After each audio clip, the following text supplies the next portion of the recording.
بسم اللہ الرحمن الرحیم۔ آج کا دینی پیغام جہنم میں سب سے ہلکا عذاب۔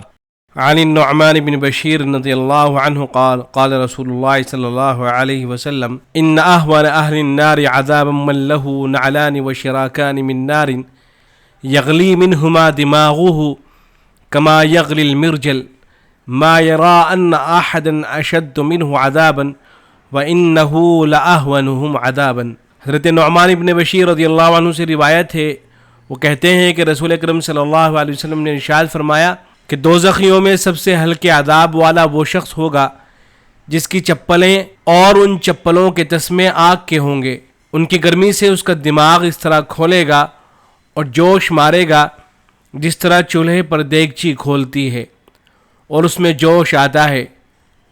وہ نہیں خیال کرے گا کہ کوئی شخص اس سے زیادہ سخت عذاب میں بھی ہے، یعنی وہ اپنے ہی کو سب سے زیادہ سخت عذاب میں سمجھے گا، حالانکہ وہ دوزخیوں میں سب سے ہلکے عذاب والا ہوگا۔